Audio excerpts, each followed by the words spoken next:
രാഷ്ട്രീയക്കാരനൊന്നുമല്ല, ഒരു നടൻ, സിനിമാ നടൻ. ഇംഗ്ലീഷ് സംസാരിക്കുന്ന ഒരേ ഒരു നടൻ ഇന്ന് ഞാൻ മാത്രമേ ഉള്ളൂ.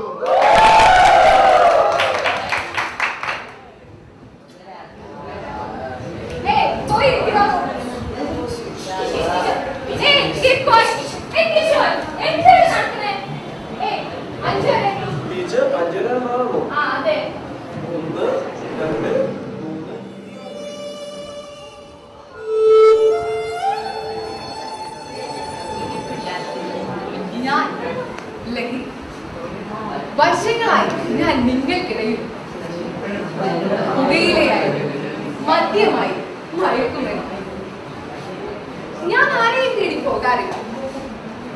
വെറും ചെറു നിസാര കാരണങ്ങൾ അവരെന്നെ തേടി. ആരെ? എന്റെ ഇരകൾ. നിങ്ങൾ ഇതിലേക്കുള്ള ആദ്യ ചുവടെടുത്താൽ പിന്നെ നിങ്ങൾ എല്ലാവരും you are doomed forever. ഞാൻ നിങ്ങളോട് എന്റെ കഥ പറയാൻ വന്നതല്ല. സത്യം പറഞ്ഞാൽ എനിക്ക് കഥകളൊന്നുമില്ല. എന്നാൽ ഇവർക്ക് രണ്ടുപേർക്ക് നിങ്ങളോട് എന്തെങ്കിലും അറിയാമോ? നിങ്ങൾക്ക് അറിയണ്ടേ ഇവർ ആരാണെന്ന്? നിങ്ങൾക്ക് അറിയണ്ട? ഇവരെന്റെ അടിമകൾ.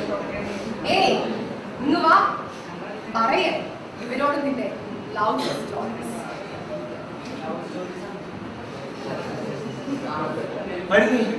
ഇവളെ വിശ്വസിക്കരുത്. ദൈവത്തെ ഓർത്ത് ഇവളെ വിശ്വസിക്കരുത്. ഇവൾ പറയുന്നത് കേൾക്കരുത്. ഞങ്ങൾ ചെയ്ത തെറ്റുകൾ നിങ്ങൾ ചെയ്യരുത്. എന്റെ ഫ്രണ്ട് പറഞ്ഞു ഒരു തുള്ളി മദ്യം കൊണ്ട് ഒന്നും ഉണ്ടാവുകയില്ല എന്ന്. അവൾ നുണ പറഞ്ഞു എന്നോട്.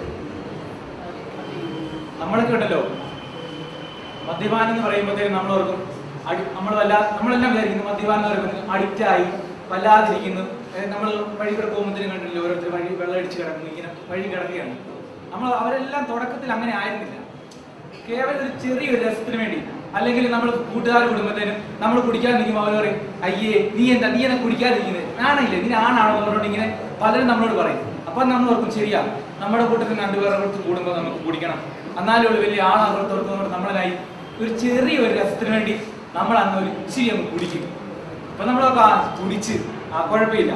പിന്നീട് ആ രസങ്ങൾ നമ്മളങ്ങനെ പ്രവർത്തിച്ചുകൊണ്ടിരിക്കും ഓരോന്നായിട്ട്. അപ്പൊ നമ്മൾ ആ ഒരു ചെറിയ രസത്തിന് വേണ്ടി കുടിക്കുന്നത്, ആ ഒരു നിമിഷത്തെ രസമാണ് നമ്മുടെ ജീവിതം മൊത്തം അങ്ങ് തകർക്കുന്നത്. അപ്പൊ നമ്മുടെ ജീവിതം അങ്ങ് ഇല്ലാതാവുകയാണ് ചെയ്യുന്നത്. അതുകൊണ്ട് എൻ്റെ പ്രിയ അനിയന്മാരോട് ഞാൻ പറയുകയാണ്, കുടിക്കരുത്. മദ്യപാനം, പുകയില എല്ലാം നമുക്ക് എല്ലാവരും ഒരുമിച്ച് പറയാം. അങ്ങനെ മുതിർന്നവരോട് ആരോടെങ്കിലും പോയി പറഞ്ഞിരിക്കണം. നിങ്ങൾ ഇത് റിപ്പോർട്ട് ചെയ്യുന്നില്ല എന്നുള്ളത് ഒരു കൊലപാതകത്തിന് കൂടി നിൽക്കുന്നത് പോലെ തന്നെയാണ്. അതുപോലെ തന്നെ നമ്മളിപ്പോ ഒരു കടയിൽ ഒരാളെ വെക്കുന്നുണ്ട് റിപ്പോർട്ട് ചെയ്യുന്നുണ്ട്. നിങ്ങളുടെ ഫ്രണ്ട് ഇത് കയ്യിൽ വയ്ക്കുന്നുണ്ട്, നിങ്ങൾ എന്ത് ചെയ്യും?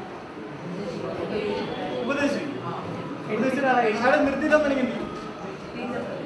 ടീച്ചറിന്റെ അടുത്ത് റിപ്പോർട്ട് ചെയ്യുന്ന പോലെ തന്നെയാണ്. ടീച്ചേഴ്സിന്റെ അടുത്ത് പറയണം, അവരുടെ പാരന്റ്സിന്റെ അടുത്തും പറയണം. ഉപദേശം കൊണ്ട് മാത്രം കാര്യം, നിങ്ങൾ ഉപദേശിച്ചിട്ടൊന്നും കാര്യമില്ല. എന്ത് വിചാരിക്കണം? ഞാൻ ഉദ്ദേശിക്കണം. ഇതൊക്കെയാണ്